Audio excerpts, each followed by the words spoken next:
first WrestleMania. I still can't believe the day is here. Yeah, I had to watch it on my laptop to start it out with because I'm exporting another video on my other computer right now, which is the one I plug into my TV usually, so we'll get to the TV eventually soon. This will be my 7th straight WrestleMania I've watched.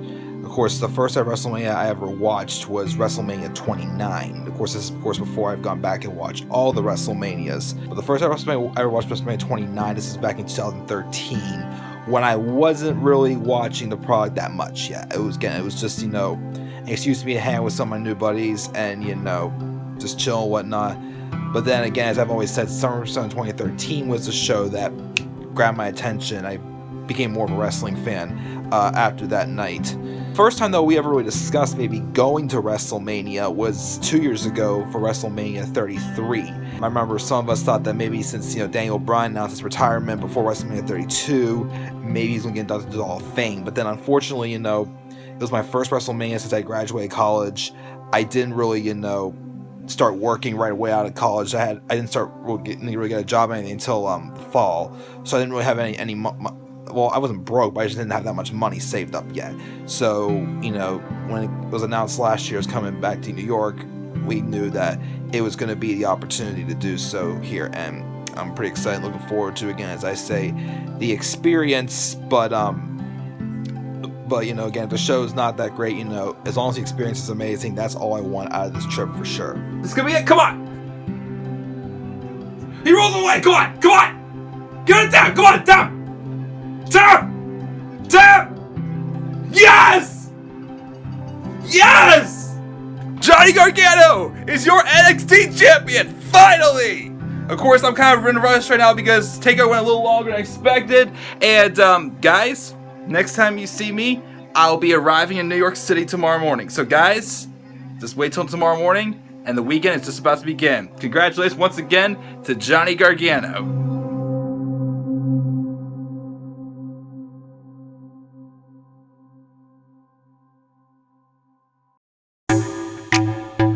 Arrived in New York about 6:30 on Saturday morning. I unfortunately didn't really sleep that well on the bus though, because the guy sitting in front of me had his seat all the way back and I had no leg room, and when you got long legs, you need your leg room there to be comfortable there, people. But we mostly explored New York a lot on Saturday morning. We saw, of course, Madison Square Garden, which is catty-cornered across the street from our hotel.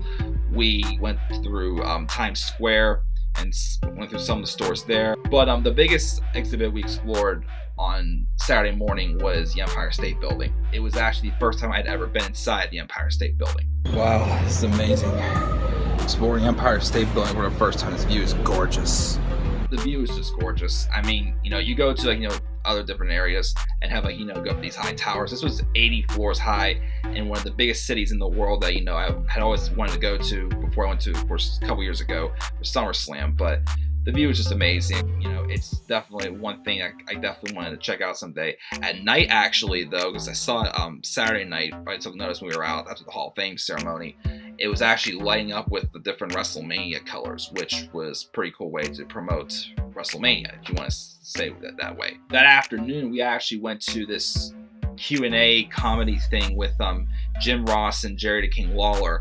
I remember before we got in, we were waiting in line to get into the club, and I hear someone behind me saying, "Hey, what's going on, guys?" And I thought at first it was just some guy would come in with his buddies to say hello to them and whatnot. I turned around and, believe it or not, it was Jerry the King Lawler. And whenever you meet like a celebrity or someone famous like Jerry the King Lawler in real life, you always you want to treat them like they're still a real human being. But I do still appreciate those guys who at least come through and at least acknowledge people who are there for your show, whatnot, saying, "Hey, what's going on, guys? Thank you for coming," and whatnot. So I thought it was pretty cool there. And of course, him and Jim Ross were really funny, of course, during answering their questions during the Q&A session. Of course, the problem I had though was usually when I don't sleep well the night before, usually like 12 p.m., 2 o'clock, that's usually my my sleepy spell period, and I was dozing off quite often during that. I remember looking over at Dan. I said, I think we need to go back and take a nap at the hotel.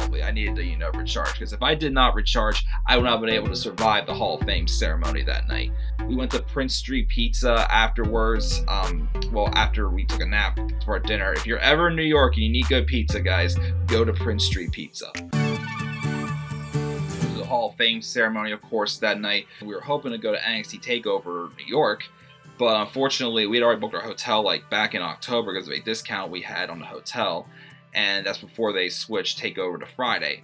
So we went to the Hall of Fame ceremony instead, just to, check that out and see how it was, and I thought for the most part it was a pretty good show. The stage was very interesting though, the setup they did, of course, having the ring where the announcers talked, which I thought, been a nice touch, of course, except for, what happened, during the show. As we all know, that not even a fan, that human being ran into the ring and interrupted a great speech done by Bret Hart, of course. And of course, again, Bret Hart's been through enough. Really having that, happen to him was the last thing you want to see happen to anyone, of course, in general, at the Hall of Fame ceremony. But we were all angry, and of course, a lot of WWE, superstars and officials were angry too. I'm glad they were able to get him out of there and before you prevent any more further damage to Bret. But I still thought everybody had a great speech, minus that. Honky Tonk Man, I liked how he played his song to end his speech. This acts like that you have to do celebrate, a career is, what I always appreciate. Everybody I thought had pretty good with, Bruce Barber Beefcake, Sue Aitchison, John Cena, of course, coming out to, induct her was a nice little surprise there. Hogan coming out to, of course, induct Bruce Barber Beefcake. Of course, with DX, DX's segment was fun, of course. You can't save Vince McMahon. Like I said that how many times. They were just being their own funny selves and having a fun time. I've got to say that my two favorite speeches, though, for sure, were Harlem Heat's and Tori Wilson's. I think Tori stood out to me the most. She was just telling us that basic story of like a girl who was like, she was like a nobody basically, and just overcame her fears of herself and whatnot to become successful. And people who have those stories like that, which a lot of people do, like those stand out to me the most because that's someone I feel like. You're more of like, an underdog character. Someone who, is going to have to work from the bottom, climb the ladder to the top. They're not going to be walking into this business, with, the golden spoon in their mouth, being, handed every opportunity. No, they have to, work their way up to get noticed. And that's people who, of course, I can get behind. But either way, again, I gotta say, like, everybody I thought did a great job. Definitely glad it was an hour shorter than it was for sure. But, Hall of Fame ceremony, despite, that interference from that guy attacking Bret Hart, was still a very good experience.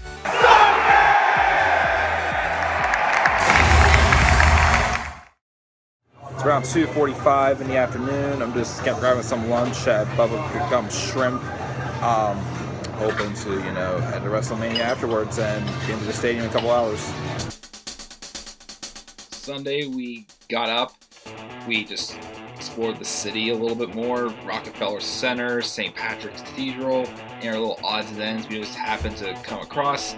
We then ate lunch at Bubblegum Shrimp, which was pretty good. You can't go wrong with shrimp, people, because it's always freaking good. And it was just preparing to go to the biggest event of the weekend, WrestleMania 35. We have arrived at WrestleMania 35, and we are here. Ready to go inside. Hopefully have one of the best nights of my life. Our original plan was just to, get there a decent amount of time to be able to still get in for a good amount of time. We weren't planning on really seeing the pre-show, but we didn't wait as long to get inside as we thought. Of course, once inside, though, we had time to kill. We got our WrestleMania programs and our little, card stock items that had, different matches on it, which I think are pretty cool. Definitely keepsakers for, maybe some autographs someday or something like that from any of the wrestlers who were involved. The rest was WrestleMania 35. And then we just went to find our seats. It's amazing view, people. We've arrived at WrestleMania 35. Too sweet, baby. We sat in section 126, row 23, seats 3 and 4. Paid pretty good money for those seats, and they were definitely worth it for what they were. And of course, we ended up seeing all 4 of the pre-show matches. I mean, I did want to at least see the Cruiserweight Championship match with Buddy Murphy and Tony Nese, which was a very good match. Could have been on the main show, of course. Of course, happy to see guys like Tony Nese, Zack Ryder, and Kurt Hawkins all get some WrestleMania moments, and even Carmella, even though some of them, those matches, of course, Women's Battle Royal was kind of pointless, but you know, it's nice to see they're giving some, you know, people from the area their WrestleMania moments, even though most of them may not, you know, mean anything to them in the long run. Of course, the Andre the Giant Memorial Battle Royal, I didn't really care that much about. I knew Braun was going to win. The moment again when it came down to just him, Michael Chi, and Colin Jost, and they bring that therapist, I'm like, you know what, I'm done. I went up and got to get snack as the big show, well, no pun intended, was about to begin.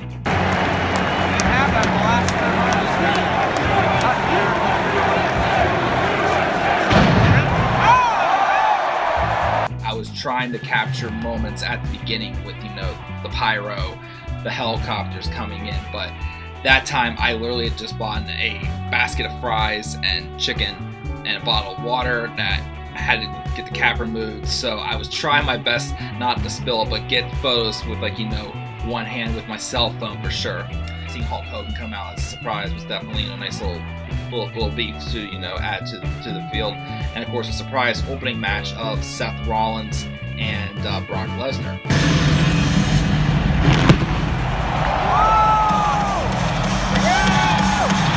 Ready? Burn it down! I love it!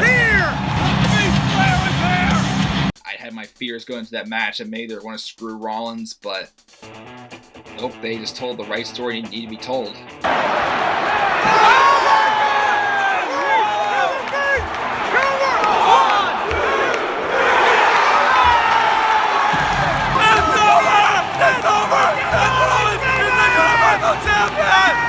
I've been sick of, you know, seeing, you know, the Universal title on your flagship show, you know, basically just never being around, feeling like that no one's really, you know, main event worthy on that show, except for maybe, you know, Roman Reigns or whatnot.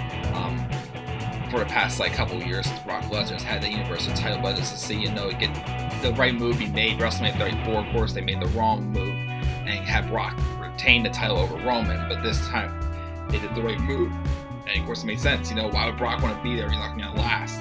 Just get this over with and let's get out of here. So it was a fun moment to see that for sure.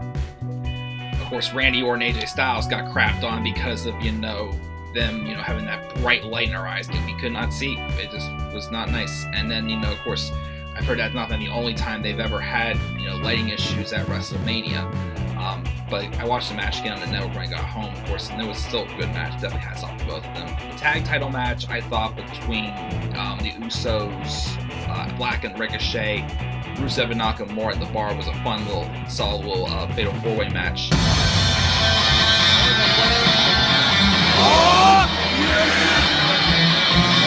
As you know, I thought all four teams, you know, did their best, solid performance. Good way to give the Usos a win, which was been the Hardys and the Usos in the ladder match, but you know, it was still fun for what it was. And of course, we got one of my favorite matches of the night, The Miz and Shane McMahon. I loved Shane McMahon as Dude Titantron, the dollar bill with his face on it, and of course, you know, getting Greg Hamilton to proudly announce him as the best in the world. Shane McMahon was definitely fun to see. But again, I just enjoyed this storyline because again, it's been, you know, really getting me to be a fan of a babyface Miz for sure. And you know, there had to be some type of crazy stunt in the Shane McMahon match with being Falls Count Anywhere, and it was a nice spot for sure to elevate the Miz. Wait, and this! Oh my God! Next was the women's tag title match. Very surprised by the results. At the time, I was fine with it, but with recently with Sasha and Bayley being very unhappy and realizing, yeah, they pretty much did get like a very cheap title reign that they should have had a long title reign for. I definitely kind of feel for them now. After that, of course, was match of the night. By far my favorite match of the show. Oh man, when I first agreed to go to WrestleMania this year, I was thinking I'd be seeing Daniel Bryan win the WWE title back off of The Miz and get this championship back that he never lost at WrestleMania 30. Instead, of course, that happened months ago when he turned heel on AJ Styles, and he's had that title run since. And then, of course, you couldn't tell me a couple months ago that Kofi Kingston would be winning the WWE title off of Daniel Bryan at WrestleMania. He's done.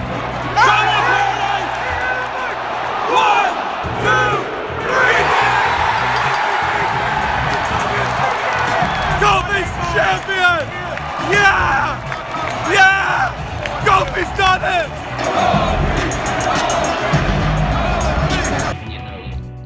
always said, you know, when I was talking about Tori Wilson before, you know, guys have like those underdog careers, guys who are just overlooked, never are given that many opportunities or whatnot. Then the ones who just get there and they capitalize and make the best out of them, knock out of the ballpark again. Those are just people I can get behind, because I just see me. That's just, you know, it's just those underdog stories I always find me exciting. Just want to see them succeed, because that's how I want to be someday. After that, of course, we had the Rey Mysterio and Samoa Joe match, and the Drew McIntyre Roman Reigns match were cool down matches, but we kind of treated that as like our time to go to the charge station and charge our phones, so we can still, you know, grab some good moments from the night for sure. Of course, another really fun segment that night was Elias' musical segment. Who wants to walk with Elias? Somebody had to be coming out. I knew it had to be someone.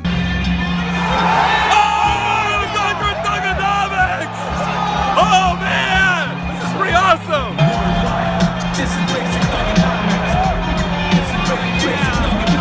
Just a nice little surprise, you know, just seeing John Cena out there as like the Doctor of Thuganomics, something different. I thought it was pretty epic.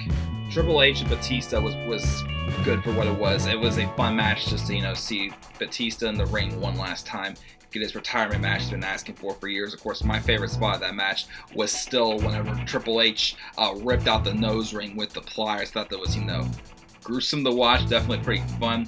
The entrances were okay. I thought, you know, Batista's coming out in a normal car was what it was, and Triple H's was decent. Again, I feel like Triple H's entrance aren't really as exciting as they used to be at WrestleMania, but, you know, they still were what they were. Of course, the only match I did not like at WrestleMania 35 was Kurt Angle's farewell.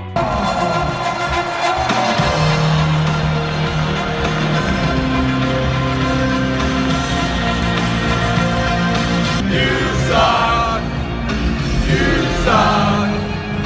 You suck. That was just a slap in the face. It's, you know, it should have been at least a nostalgia act. I didn't care if Kurt won or lost, but instead it was just just any match on Raw with some guy he's been pointlessly feuding with for how many months.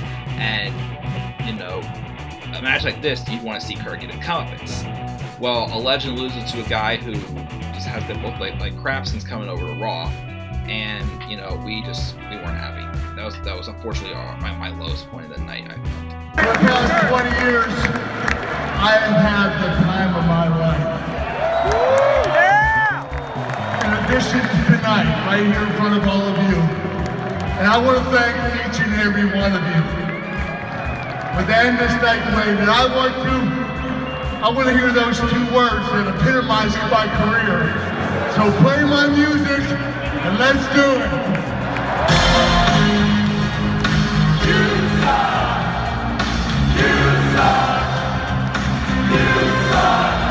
Absolute insulting end to his career.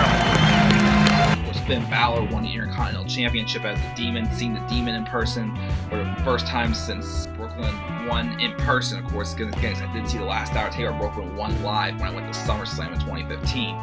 That was, of course, fun to see, and of course, you know, Finn Balor get a WrestleMania moment, and of course, the main event.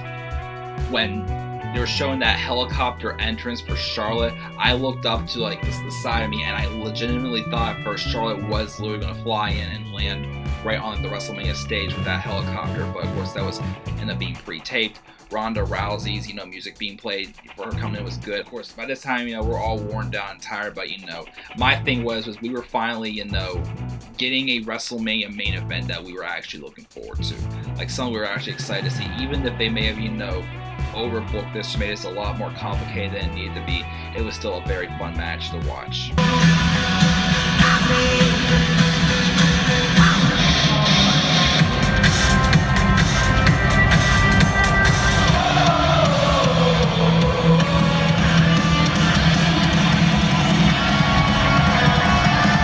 Let's go back, King! Let's go back, King! The finish, of course, was botched somewhat, but, you know, the right person won still.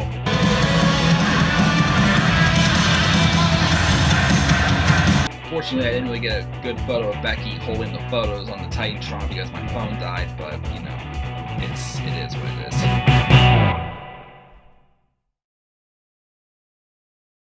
Monday, of course, was WrestleMania Axxess.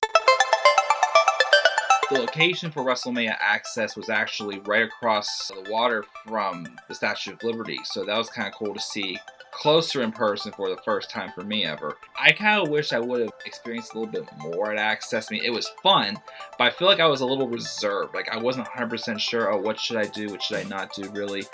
I at least still got to meet a few wrestlers, which I originally was in line to hopefully meet Samoa Joe, and also at his section was Mustafa Ali and Hall of Famer Jacqueline.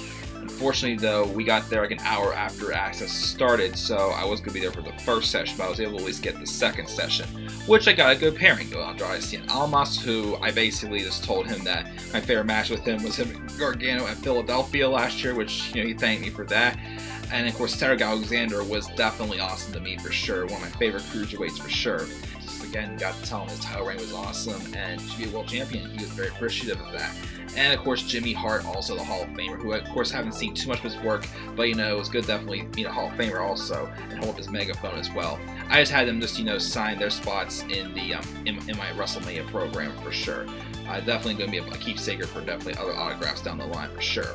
I, you know, just walk around, you know, post some stand-ups and, you know, just explore it again. I'd hope to do a little bit more with WrestleMania Axxess though when I go back again sometime for sure though. And of course, the Raw after Mania, the best Raw of the year, as they always say. You know, the crowd is very hyped up and energetic into it. You don't know who's going to show up. Fortunately, though, it wasn't the case this year, though. It wasn't one of the best ones we've seen. Some people say it might have been one of the worst Raws at WrestleMania, but there were still some moments that, you know, I definitely remember from that night. What?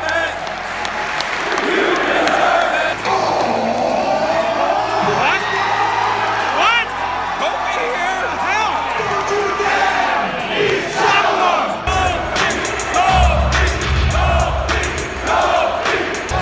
Long Sullivan's here, people! What's going on here? Long Sullivan's here on Raw! What is the human wrecking ball fight? It's finally arrived!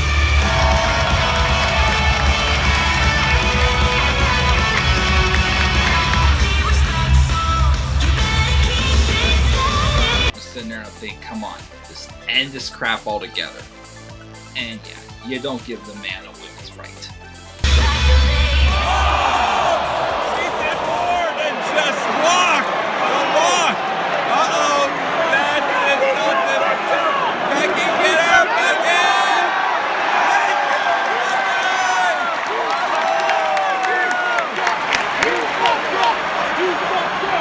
Hey, girl, Becky! You're the man!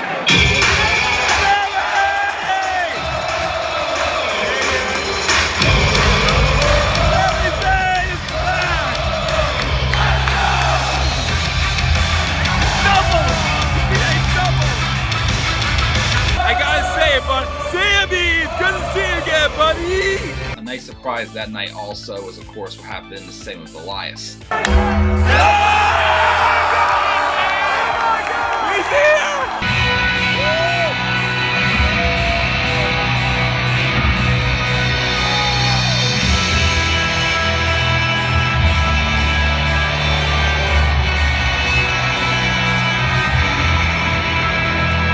It would have been nice, though, to see that maybe having that WrestleMania, that way John Cena could have done something with Kurt Angle, even as the Doctor of Thugonomics. But just still, anytime you get to see the Undertaker in person, whether it's for something, you know, worthwhile or not, it's always a great little vibe to see for sure. And the last, of course, thing, you know, well, besides that disappointing main event, the last memory I'm going to have from that Raw was farewell for Dean Ambrose. That is, of course, if he really is leaving. Of course, that match with Bobby Lashley, but then Lashley, you know, just said, I'll watch your wife for you while you're gone and whatnot. And they brawled, and Ambrose just got laid out on the table, which I thought was not the best way to write off someone. Ambrose, I was been a little ticked off, I'll be honest, with how they booked him ever since they announced not renewing his contract. I mean, this is a guy for how many years has been like a workhorse. Only time he's really missed was when he had his honeymoon, and then when he had that tricep injury last year, and he missed about 8 or 9 months because of that. But you know, the guy has worked some of the most matches over the past how many years. Even though his character got a little flat towards the end and his heel run was not good at all, you know, he was still one of the harder workers to turn the company. So we want to thank you once again. definitely, privileged. If this was it for him, I was definitely privileged to see him on his final night on Raw. Definitely miss Dino.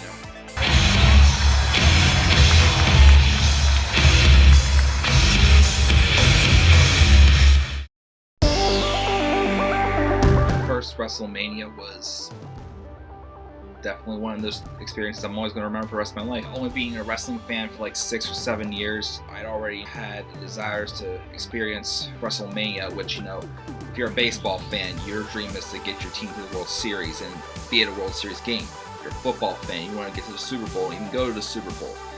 Wrestling fans, you want to go to WrestleMania. Whether the show is good or not, the experience is, being there with celebrating with 80,000 people, and then just having the night of your life, just having a party, just celebrating with a lot of people from around the world. We got to talk to people from different, countries and whatnot, different states, and it's nice when you have like a good group of people coming together to celebrate something that you're all passionate about, for sure. I would say if I ever did this trip again, I would at least want to experience a little bit more Axxess again, like not be so reserved about some things, just step out my comfort zone, try to call a match, I don't know if I do an entrance or not, but I definitely would like to go through a session and meet a couple superstars that are worthwhile, of course, if I can. Perfect seats, we had the perfect weather we could have for a show.